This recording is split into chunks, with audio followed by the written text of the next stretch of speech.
रमता राम जपो रे प्राणी, अब तो सुन ले राम कहानी।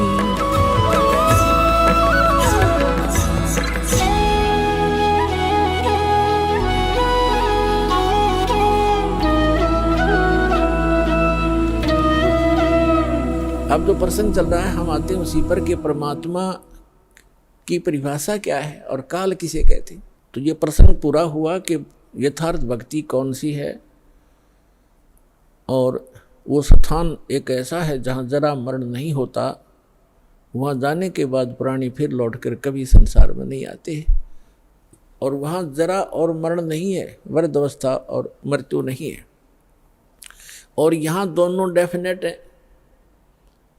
यदि मृत्यु भी है और वृद्धावस्था भी है, लंबी उम्र होगी तो वृद्धावस्था है, बीच में मर गया तो 100 पहाड़ टूट जा परिवार के ऊपर, कमाने वाला एक था, बच्चों का क्या होगा, हुआ तो वृद्धावस्था तो बूढ़ी मौत होगी। कहने का भाव ये है, जब तक हम परमेश्वर की शरण में नहीं आते तब तक हम काल की रेंज में रहते हैं, और जब हम कबीर भगवान की शरण में आ जाते हैं हम काल की रीत से बाहर हो जाते हैं। फिर उसका विधान हम पर लागू नहीं रहता, हम परमेश्वर की शरण में आ जाते हैं। और समर्थ की शरण में जो आ जाता है उसको फिर बाहर का व्यक्ति दुखी नहीं कर सकता। उसको स्वयं पता होता है कि इस आदमी के इस शरणागत को छेड़ दिया तो ये तेरा बक्कल उतार देगा। तो इसी प्रकार हम समर्थ की शरण में आ गए हैं।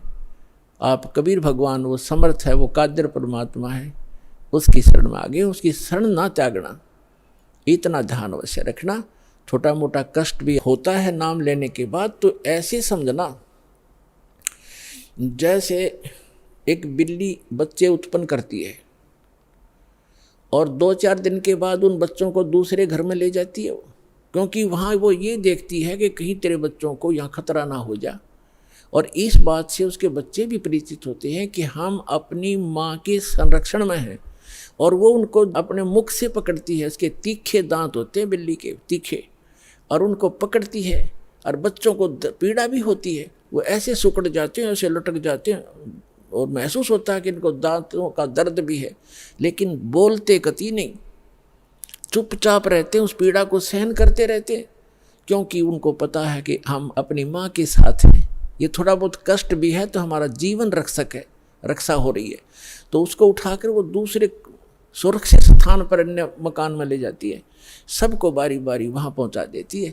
कुछ दिनों के बाद वहाँ देखती है कि यहाँ भी समस्या है, तो तीसरे मकान में कहीं और ले जाएगी। और वो बिल्कुल नहीं बोलते, क्योंकि उनको पीड़ा भी हो रही है, लेकिन उनको विश्वास है कि माँ की मुख में हम भले ही पीड़ा हो रही है लेकिन हमारी जीवन रक्षा हो रही है। इसी प्रकार कबीर भगवान की शरण में आने के उपरांत आपको छोटा मोटा कष्ट भी है तो ना जाने आपका कौन सा पहाड़ जैसा दुख टल रहा है, ये विश्वास रखना, विचलित ना होना।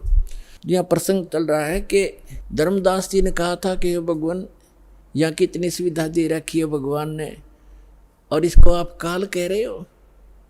परमात्मा ने कहा, धर्मदास जैसे कसाई बकरे पालता है, उन बकरे और बकरियों के लिए वो कितनी सुविधा करता है, जिसकी अच्छी सेल होती है।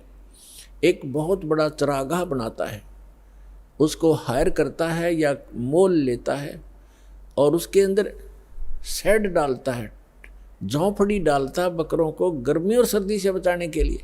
उसमें जगह जगह तालाब बनाता है, छोटी छोटी तलैया सी, उनको पानी से भर कर रखता है, उनके लिए घास फूस वहाँ व्यवस्था कराता है।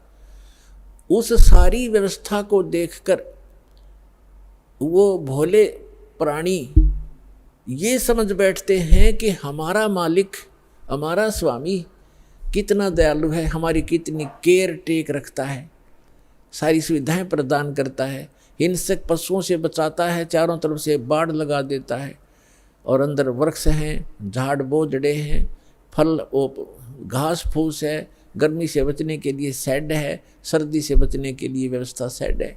तो वो इस सारी व्यवस्था को देखकर वो मान बैठते हैं कि जो हमारा ये स्वामी है बड़ा दयालु है, ये परमात्मा है। और जब वो कभी उनके बीच में आता है तो वो सारे उसको प्यार देने के लिए उसके चारों तरफ कोई ऊपर को पैर फैलाता है अपने सीने से लगाने के लिए, और वो उसको चाटते हैं प्यार से, जीभ से चाटना चाहते हैं, उनको एक विशेष रिगार्ड देने के लिए। वो तो चाट रहे हैं जीभ से और वो कसाई देख रहा है से हाथ लगा के, और वो खुश होते हैं कि हमारा मालिक हमसे प्यार कर रहा है। वो देख रहा है कि ये कितना मांस हो गया, कितने का बिकेगा, और वो सोच रहे हैं मुझे हमें प्यार कर रहा है।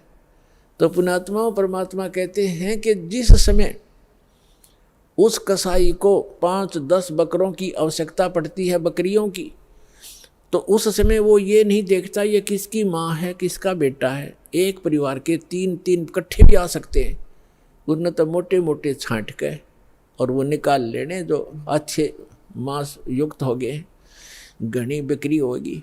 तो उस समय उन बकरों को भी पता होता है, ऐसे भागते ही इधर उधर दौड़ जाते, उनको मालूम है कि कहीं इनको खतरे के स्थान पर ले जा रहा है, इतना उनकी आत्मा में आभास होता है।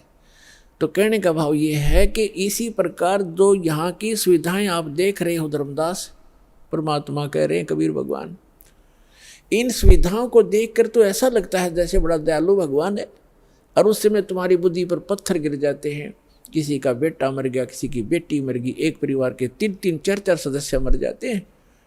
यहाँ एक बता रहे थे, कोई सरसा से सत्संग सुनकर जा था, जिसके उस गाड़ी के अंदर 16 सदस्य थे एक का परिवार के, बूढ़ा बूढ़ा घर रह गया था, 16 के 16 एक्सीडेंट में मर गए। बताओ पुण्यात्मा, और उनकी कार और कोठियाँ और बड़े बड़े सारी व्यवस्थाएं थी, कुल नाश हो गया उसका। तो कहने का भाव ये है कि उस समय बुद्धि कहाँ जाती है आपकी, ये सुविधाएं किसने दे रखी थी, ये फिर क्यों छीन लिया 1 मिनट में। तो इसको काल कहते हैं, और जो केवल सुख सुख दे उसको दयाल कहते हैं, उसको परमात्मा कहते हैं। आप इसको परमात्मा मान बैठे हो, लेकिन ये परमात्मा नहीं है। यहाँ तो दुख के अतिरिक्त आपको कुछ मिलता ही नहीं, चाहे कितना ही आपको सुखी व्यक्ति नजर आता है झूठे सुख से युक्त, चाहे कोई मंत्री है, प्रधानमंत्री है, या कितना ही बड़ा सेठ है, और कैसी आपने उसकी सुविधा नजर आती है। गरीब आदमी तो इन्होंने सोचा है ये कार कोठी वाले घने सुखी होंगे, या फिर ये अफसर हैं, कर्मचारी अधिकारी हैं, ये बड़े सुखी होंगे। सुख नाम की वस्तु नहीं यहाँ पर इस गंदे लोक में, सबके टेंशन ग्रस्त रहती हैं, सारा दिन ऊपर से दिखे चौपड़े और अंदर तो इनके खराब हो रहे हैं खोपड़े, किसी ने देख लेते, सभी टेंशन लिए फिरते हैं। तो वो टेंशन लेस स्थान जो प्लेस है वो सतलोक है, उसको सुख सागर कहते हैं, सुख सागर कहते हैं।